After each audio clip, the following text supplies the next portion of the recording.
एक farm house की खौफनाक कहानी जहां जिन्नात का बसेरा था। आज मैं आपको सुनाने जा रहा हूं एक सच्ची खौफनाक कहानी जो एक फार्म हाउस से जुड़ी है। ये कहानी है एक ऐसे जगह की जहां जिन्नात का बसेरा था। ये कहानी सिर्फ दिल के मजबूत लोगों के लिए है, तो अगर आप कमजोर दिल के हैं तो अभी ये वीडियो छोड़ दें। ये बात कुछ साल पहले की है। एक परिवार ने शहर से दूर एक शांत और खूबसूरत इलाके में एक फार्म हाउस खरीदा। फार्म हाउस बहुत बड़ा और शानदार था। चारों ओर हरियाली, ताजगी और शांत वातावरण था। परिवार ने सोचा कि ये उनकी छुट्टियां बिताने के लिए परफेक्ट जगह होगी। जब वे परिवार के सदस्य वहां रहने के लिए गए तो शुरुआत में सब कुछ सामान्य लग रहा था, लेकिन धीरे धीरे अजीब चीजें होने लगी। रात को अचानक किसी के हंसने की आवाजें आती न, लेकिन जब वे बाहर जाकर देखते तो वहां कोई नहीं होता।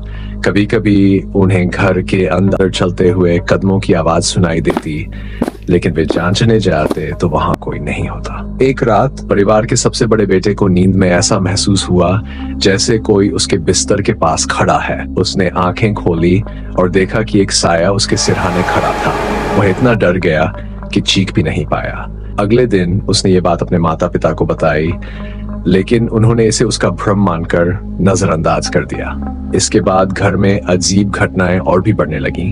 घर के सामान खुद ब खुद इधर उधर खिसकने लगे, दरवाजे अपने आप बंद हो जाते और कभी कभी किसी अनजान शख्स की परछाई दिखाई देती। धीरे धीरे परिवार के सभी सदस्य इस डरावनी स्थिति से परेशान होने लगे। वे समझ चुके थे कि इस घर में उनके अलावा कोई और भी है जो उन्हें वहां से भगाना चाहता है। परिवार ने एक मौलवी से संपर्क किया। मौलवी ने घर में आकर दुआ पढ़ी और कहा कि इस घर में जिन्नात का बसेरा है।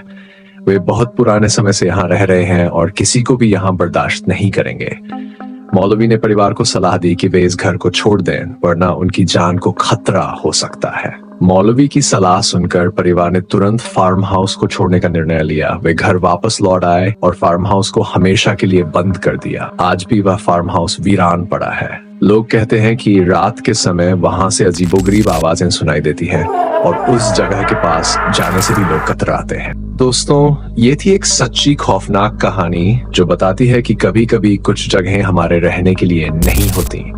अगर आपको भी कभी ऐसी जगह मिलती है तो वहां जाने से पहले सोचे, क्योंकि आप नहीं जानते कि वहां आपका सामना किससे हो सकता है। अगर आपको ये कहानी पसंद आई हो तो इसे लाइक करें, चैनल को सब्सक्राइब करें और बेल आइकन दबाएं ताकि आपको और भी ऐसी डरावनी कहानियां सुनने को मिले। अगली बार फिर मिलेंगे एक नई कहानी के साथ। तब तक के लिए अलविदा और सुरक्षित रहें।